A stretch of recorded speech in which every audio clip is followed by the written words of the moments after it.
Welcome mates, I am Bloodthirsty Lord, but you can call me Lordy, and today we're back with a new game to talk about, and that is called Showdown. And previously we discussed about another game which was Cyberpunk 2077, and we started a series that is called Everything We Know So Far about that certain game, and we're going to apply that same idea towards Showdown, which honestly has the potential to be the future of Battle Royale games. I will discuss those topics throughout the whole video as we talk about the game and explain every aspect that we know so far about the game. But before we get to this video, make sure you show your support by smashing that like button. We are aiming for 200 likes in this video. That would be greatly appreciated if you do achieve that goal. And also, if you're new to the channel, make sure to hit the subscribe button to keep up to date with the content on the daily. So without further ado, let's get straight into this. We're going to try our best to keep this in chronological order and keep somewhat of a structure towards this to make more sense of what this game has actually went through development stages to where it is right now in present time. This game was announced back in 2014 and it was announced with a trailer or gameplay trailer of pre-alpha gameplay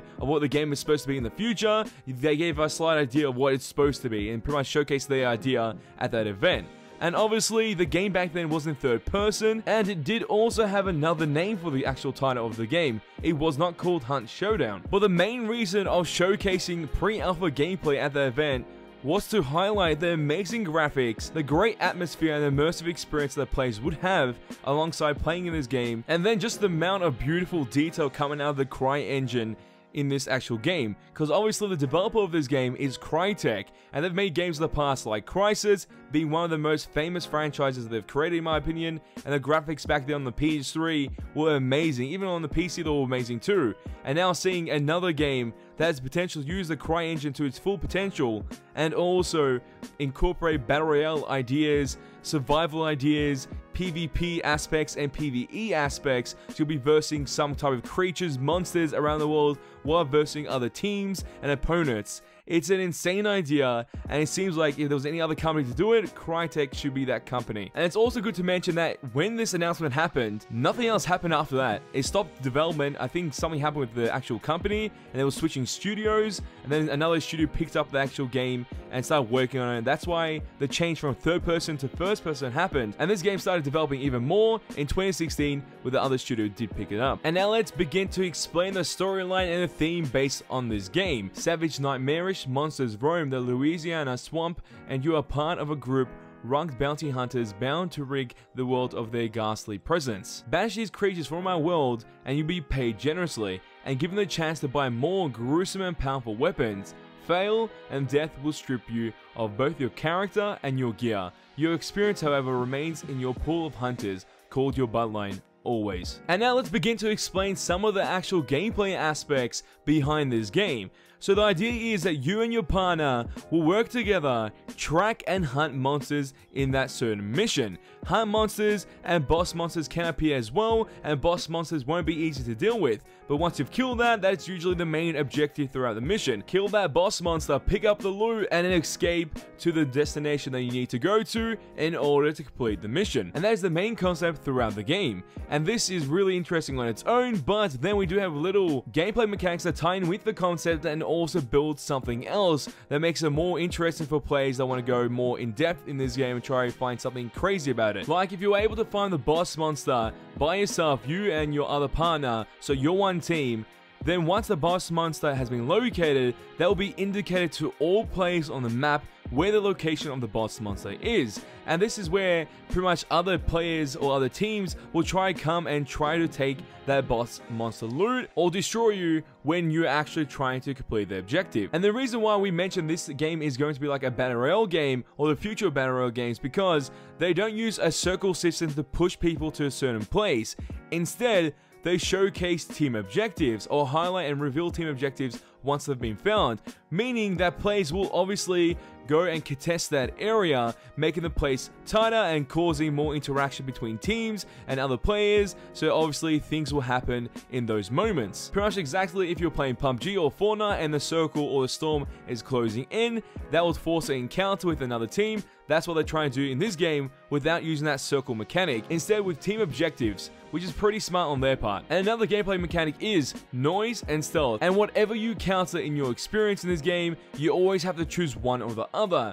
One is obviously more beneficial than the other in my opinion. Stealth, if you can use your knife and use that as a way to encounter a creature and destroy it, that's the best option. Or destroy a player with a knife is always going to be the best option because there'll be less noise. You go the noise way and use your guns and start pumping up damage towards those enemies and try to destroy them. Once you destroy them, imagine how many other people would have heard those shots. And in this game, there's around 10 players, 2 players on each team. Most likely, if you're versing another team or 2 might appear right behind you and destroy you after you destroy the other team because they heard your gunshots. So you obviously have to choose between each factor of noise or stealth in each encounter.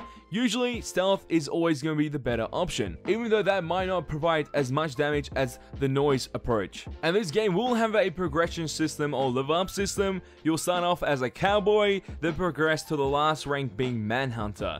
And also there will be weapons and gear that you can get through a certain level and pretty much playing the game. Even in death, you'll be able to progress among the ranks of hunters via your bloodline. Through one character may die, their experience will be transferred to your bloodline, where it can be applied to your other hunters. If you make it off the map alive, you'll be able to use the money and experience you earn to kit out your new hunters and prepare for the next match. If you die, you lose everything but your experience. So the XP you've gained throughout that match will be put towards your bloodline, where you're able to get new weapons and gear out of it. And this game is high risk, high reward, and high tension. Hunt's competitive match-based gameplay mixes PvP and PvE elements to create a uniquely tense experience where your life, your character, and your gear are always on the line. That's interesting. So there's so many weapons and gear that you can find in this game, some based on real life, some based on fiction, but some of them can actually be really crazy in effect compared to others. And if you take that weapon and you die, you will lose all gear, all your weapons, and also your character that you used in that one match. So make sure if you're doing some type of mission that you're unsure with, you take maybe a recruit character or something that's more simple, not something that's advanced in the character level progression, because if you do, then you will lose that most likely if you don't know how to play the game properly yet. Also, it's good to mention that some of the weapons and gear do feel like they have a steampunk theme on them. At the beginning of each match, up to 5 teams of 2 set out to track their monstrous targets. And the tracking system in this game is very unique compared to other games, and the tracking system is called Dark Sight. Dark Sight allows hunters to see into the veil between worlds, making that which cannot be seen by mortal eyes visible to those who have been initiated. Use Dark Sight when you are tracking monsters, and a ghostly light will guide you towards your next target. Dark Sight also marks players carrying a bounty, making them more vulnerable to ambush while trying to escape. And there's already a couple monsters that we know at the moment, which are Butcher and Spider. And this isn't something small. The Spider is massive and it is terrifying. But once you've killed the monster, you're able to banish the monster's corpse to hell to claim a bounty. Then you pick up a trophy or a token, then go through one of the 3 escape points in order to claim your actual bonuses of gold, so you're able to buy some weapons and gear from the shop. And there seems to be a crafting system in this game, which most likely will give you some tools, consumables to use in the game while you're in the run, and also some other aspects, but we don't know too much about that system yet. Also, when picking a hunter, this should be applied to all hunters. 1 double-handed weapon, 1 single-handed weapon, 3 tools, and 3 consumables. And there's some standard stuff like first kits, fuse bombs, incinerator bombs, and also a tool like a lantern, which can bring light in the darkness, but it also will bring AI or other humans to be attracted towards you, because obviously they will see the light throughout the dark night. And also, using a knife is the best way for stealth encounters, which every hunter should have. And it's also good to mention that the alpha for this game has been available from 31st of January 2018. So if you guys want to get into it, make sure you sign up to the website through closed alpha of Hunt Showdown, so you have a chance to be randomly invited into the game. And it seems to be that this game is only available for PC at the moment in closed alpha stages. It's not available in closed alpha for PS4 or Xbox One, but it will be released in a future date for those consoles, the game itself. Because right now, I think many people are having FPS issues on PC with the game, so it does really demand a lot of power from the device you are using. Also, another good thing to mention is that we got invited to the closed alpha of Hunt Showdown, so expect some gameplay on my channel very soon, some guides, some interesting content. Nevertheless, it's going to be really fun to do this on the channel, especially because it's new, and it's a game done by Crytek. I haven't played a game from Crytek in such a long time. The last game I played was Crysis 3, and that was such a blast. I'm hoping that same feeling, that same buzz I got from that game happens in this game, because Crytek has been gone for so long, and see it come back in this way is going to be amazing. I will be doing a closed alpha key giveaway soon. I just need to make sure I get all the keys so I'm able to do such a thing. So I'm going to be talking to Crytek, and hopefully we're able to do something like this, because it'll be really fun to give you guys, the mates, the family mates, some keys to use in the future, so you're able to play this game as well. So that is everything that we know so far about Hunt Showdown. Obviously, once I jump into the alpha experience or the closed alpha experience of the game, I'll learn more, make videos about it, and talk about it on the channel. But if there's anything that I missed already, make sure to leave in the comment section down below so other people and other mates are able to know what you mentioned in the comment section down below about this game that I might have missed. But mates, as always, tell me your opinions and thoughts in the comment section down below. What do you think about this game? It looks beautiful in my eyes, but tell me what you think in the comment section down below. So if you mates did enjoy this video, show your support by smashing that blinking like button. We are aiming for 200 likes on this video, and if you mates want to see more Hunt Showdown and also gaming content in general on my channel, all you have to do is share this with your friends and hit the subscribe button to become a mate today. That is all for this video. Time to go, but don't you worry. Back very soon. Hang tight, boys, because I ain't seen nothing yet.